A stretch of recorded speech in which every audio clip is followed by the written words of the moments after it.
आगामी कुंभमेळ्याच्या पार्श्वभूमीवर नाशिक शहरातील वाहतूक कोंडी टाळण्यासाठी आणि ग्रामीण भागाच्या विकासाला चालना देण्यासाठी प्रशासनाने महत्त्वाचा निर्णय घेतला आहे.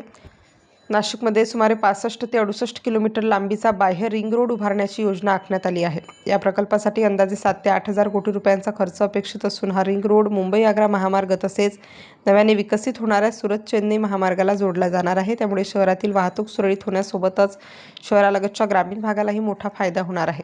प्रशासनाच्या माहितीनुसार या रिंग रोडची एकूण लांबी सुमारे 65.8 किलोमीटर असून त्यातील 16 किलोमीटर डीपी रोड तर उर्वरित सुमारे 49 किलोमीटर नॉन डीपी भाग आहे. या प्रकल्पासाठी एकूण 1962 सर्वे क्रमांकातील सुमारे 365 हेक्टर क्षेत्र संपादित करण्यात येणार आहे.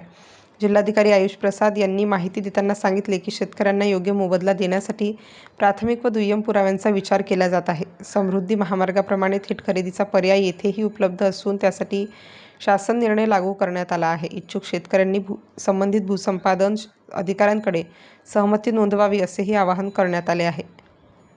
त्याच्यामध्ये सामूहिक गट आहे काही आणि काही ठिकाणी पोटहिस्से आहे. तो 1962 सर्वे नंबर आहे आणि 1962 सर्वे नंबरचे एकूण क्षेत्र 365 हेक्टर आहे आणि एकूण लांबी रिंग रोडची जवळपास 65.8 किलोमीटर आहे, जवळपास 67 किलोमीटर आहे. 16 किलोमीटर याच्यामध्ये डी पी रोड आहे, जवळपास 49 किलोमीटर याच्यामध्ये नॉन डी पी पोर्शन आहे आणि याच्यामध्ये योग्य मोबदला मिळावा याच्यासाठी जो प्रायमरी सेकंडरी एव्हिडन्सचा मी उल्लेख केला त्या सगळ्या गोष्टीचा विचार करण्यात येत आहे. तर समृद्धीला जसा मोबदला हा वाढीव देण्यात आलेला होता त्याच धर्तीवर दिला जाणार आहे. हा संबंधित GR जो आहे ते इकडे पण लागू करण्यात आलेला आहे. त्याच्यामध्ये विशेषतः जो थेट खरेदीचा एक प्रकार होता समृद्धीमध्ये आणि जवळपास 80% जो शेतकरी होते समृद्धीमध्ये थेट खरेदीच्या माध्यमातून आले होते. त्या थेट खरेदीच्या ऑप्शन या रिंग रोडमध्ये पण आहे. त्याची डेडलाईन जो आपण ओरिजिनली सेट केली होती त्याला डेडलाईनला आपण मुदतवाढ पण देण्यात आलेला आहे. या सगळ्या गोष्टी आपण योग्यरीती करण्याचा प्रयत्न करतो आहे.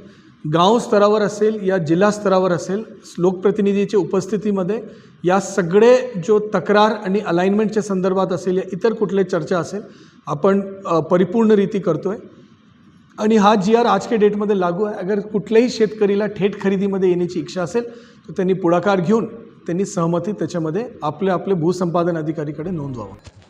कुंभमेळ्यासाठी येणाऱ्या लाखो भाविकांची संख्या लक्षात घेता या रिंग रोड प्रकल्पाला प्राधान्य देण्यात आले आहे. 2027 पर्यंत हा प्रकल्प पूर्ण करण्याचा प्रशासनाचा मानस असून सध्या भूसंपादनाची प्रक्रिया सुरू आहे.